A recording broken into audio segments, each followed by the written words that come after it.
ఒకప్పుడు శ్రీ సత్యనారాయణ స్వామి భక్తులను కాపాడుతూ భూమిపై సంచరిస్తూ ఉండేవాడు.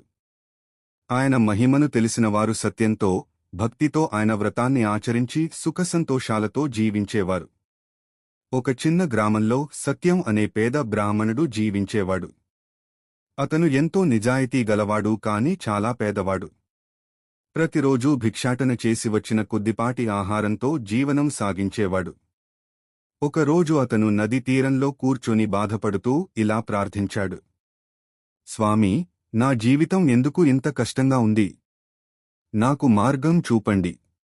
అప్పుడు అక్కడికి ఒక వృద్ధుడి రూపంలో శ్రీ సత్యనారాయణ స్వామి ప్రత్యక్షమయ్యాడు.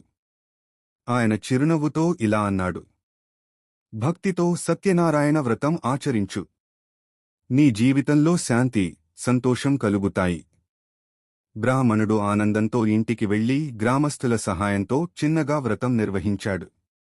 అరటిపండ్లు, ప్రసాదం, పూజా సామగ్రితో భక్తిగా స్వామివారిని ఆరాధించాడు. వ్రతం ముగిసిన కొద్ది రోజులకే అతని జీవితంలో మార్పు వచ్చింది. అతనికి మంచి అవకాశాలు వచ్చాయి. ఇంట్లో ఆనందం, ఐశ్వర్యం పెరిగాయి.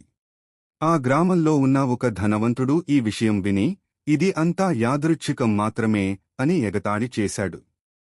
కాని కాలక్రమంలో అతని వ్యాపారం నష్టపోయింది. కుటుంబంలో కలహాలు మొదలయ్యాయి. చివరకు అతను తన తప్పు గ్రహించి భక్తితో శ్రీ సత్యనారాయణ స్వామి వ్రతం చేశాడు.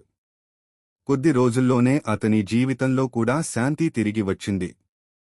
అప్పటినుండి గ్రామ ప్రజలు ప్రతి పౌర్ణమి రోజున సత్యనారాయణ వ్రతాన్ని భక్తితో ఆచరించసాగారు. వారు ఒకరికి ఒకరు ఇలా చెప్పుకునేవారు: సత్యంతో చేసిన ప్రార్థనకు స్వామివారి కృప తప్పక లభిస్తుంది.